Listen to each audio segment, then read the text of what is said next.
Lleva mucho tiempo contribuyendo al POS, no lo ha utilizado, ya llega a su mayoría de edad, que es cuando se vuelve más un probable enfermo. En ese momento ya no puede hacer uso de todos los recursos, de todo lo que le puede ofrecer el POS, porque su costo-beneficio va a ser... No, de ninguna manera, Darío Fernando. ¿Va a ser bajo? No, de ninguna manera. Entre otras cosas, eso hay que hacerlo concordante con lo que es la autonomía del médico.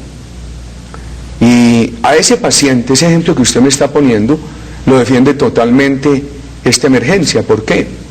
Porque su médico ya no va a estar presionado por la EPS. Las guías, los estándares se originaban en las EPS, y las EPS se conocieron muchas denuncias de médicos que decían: como yo no cumplí la guía de mi EPS, me echaron.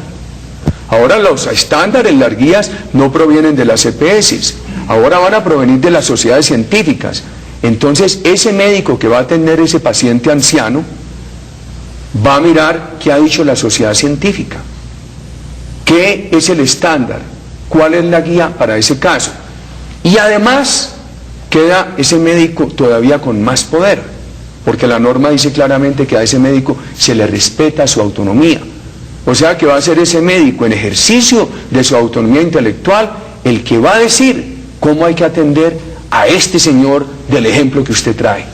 A propósito de la autonomía médica, tengo una pregunta precisamente del presidente de la Academia Nacional de Medicina, que plantea que sigue manteniendo sus dudas sobre este tema de autonomía. Escuchémoslo, presidente. Señor presidente, recojo la inquietud de los médicos del país. Es relacionada con la autonomía profesional. Como la autonomía representa la parte esencial para el ejercicio de la profesión médica y es una prenda de garantía para el paciente, ¿cómo se va a asegurar que esta garantía, que esta autonomía no va a ser vulnerada? Para mí ha sido muy grato las reuniones que hemos tenido con las sociedades científicas y una larga reunión con el doctor Malagón y sus compañeros. Primero revisamos lo que podríamos llamar el decreto madre, el decreto ley. En el decreto ley uno encuentra lo siguiente: en la parte de principios se refiere expresamente al respeto a la autonomía intelectual de estas profesiones, a su ética. En otros artículos habla de estándares y guías como referencias y también habla de casos obligatorios.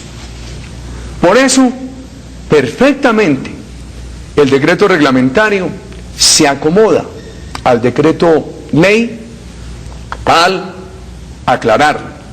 El decreto ley trae todos esos escenarios, esas hipótesis. La hipótesis que nunca se puede desvirtuar la autonomía del médico. La hipótesis de cuándo esas guías son obligatorias excepcionalmente. Y la hipótesis general de que son referentes indicativos. Nosotros consensuamos con el doctor Malagón, mi ilustre quien me ha entrevistado, y con sus compañeros que acudieron esa noche aquí, médicos muy ilustres del país, el decreto reglamentario. El decreto reglamentario repite el principio de respeto a la autonomía del médico. Dice claramente que esos estándares y esas guías provienen de las sociedades científicas, que tienen un efecto indicativo, una referencia indicativa, y que solamente en casos excepcionales de evidencia científica son obligatorios. Pero aún para esta excepción de la guía obligatoria, el decreto dice: el médico o el odontólogo se puede apartar por su criterio intelectual aún de la guía obligatoria. Por ejemplo, hay un caso obligatorio de evidencia científica y se enferma el señor A, y ese caso del señor A cabe dentro de lo que se llama la guía obligatoria. El médico debe mirar esa guía y seguramente en muchos casos la seguirán, pero el médico también puede decir: este señor A en esta enfermedad, de acuerdo con mis conocimientos, yo no le voy a recetar lo que dice esta guía obligatoria. Yo me aparto de esta guía obligatoria y le voy a recetar lo que mis conocimientos indican. ¿Y tendrá la autonomía frente a la EPS que lo contrata, que le paga, que lo puede echar si quiere? Antes no la tenía, porque lo presionaban, porque esas guías venían de la EPS, ahora vienen de las sociedades científicas. Ahora las EPS pueden ser intervenidas, antes no. Ahora los funcionarios de las EPS pueden cometer delitos en esa tarea. Antes esas conductas no eran delito. Entonces él ahora no va a obedecer las guías de la EPS, sino que va a mirar las guías de las sociedades científicas. Estoy esperando que me va a hacer una pregunta. ¿Lo pueden sancionar? Sí, porque precisamente usted ya anunció que eso se modificó, el tema de la sanción. No se modificó, doctor Darío Fernando. ¿La sanción al médico? No, de ninguna manera se modificó. Pues existe esa... Esto es, lo que se define en el decreto reglamentario está totalmente ajustado al decreto ley. Sí, porque si no sería...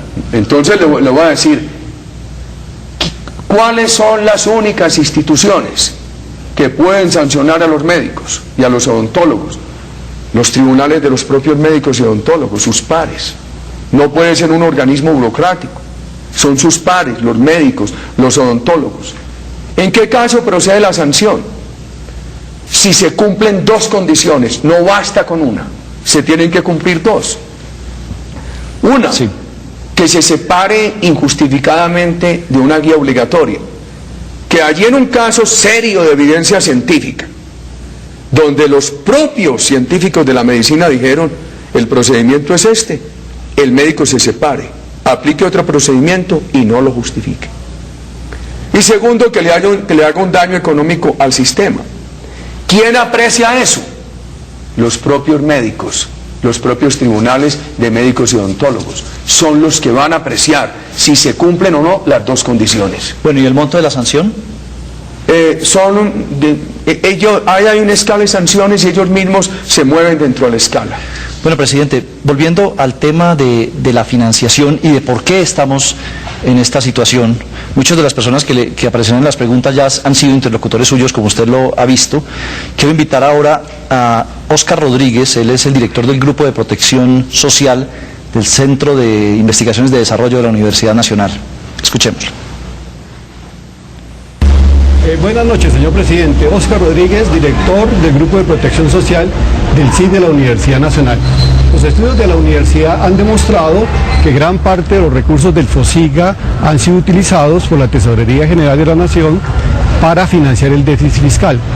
¿No será, señor presidente, que la declaratoria de emergencia se está protegiendo estos recursos para la utilización del Estado por parte de los dineros que le llegan a la salud? Bien importante eso. Le voy a responder de manera categórica. El FOSIGA había acumulado mucho dinero que no se había gastado, pero todo se viene gastando en atender estas situaciones de la salud. Lo que pasa es que lo que se había acumulado, al desacumularlo, se agota. Y entonces necesitamos estas nuevas fuentes de dinero. Presidente, pero hay casi cerca de 5 billones. Eso se viene desacumulando totalmente y lo que ha pagado el Estado ha sido muy superior. Ahora lo que estábamos era en la víspera de que el Estado se quedara sin los dineros para pagar las obligaciones de la Corte Constitucional. Obligaciones que además compartimos. ¿Usted quiere que hablemos un poquito de estas finanzas? Sí, hay un tema de finanzas porque aquí también hay un reclamo en el sentido de que se ha desfinanciado también el sistema de salud a través de la disminución de transferencias. No se disminuyen las transferencias en un peso, Darío Fernando. No, se han disminuido en el pasado. No, al contrario, lo que ha hecho este gobierno es recuperar la dinámica de aumento de transferencias. Mire lo que pasó. En el año 2008 el crecimiento de la economía colombiana fue de 2,34. En cuanto aumentaron las transferencias a las regiones, en casi 7 puntos.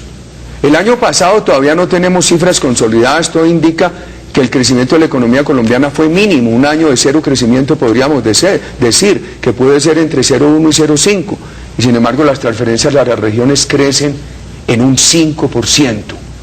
Qué bueno que usted me dé la oportunidad de decir cómo se han venido comportando las transferencias a las regiones en este gobierno. Escuchemos otra pregunta, precisamente de Óscar Rodríguez de la Universidad Nacional, que tiene que ver con el tema de transferencias. Se le escuchamos al doctor Rodríguez. Que ha estado estudiando a fondo este tema. Escuchémoslo. Claro. Señor presidente, nuestras investigaciones han demostrado que la reforma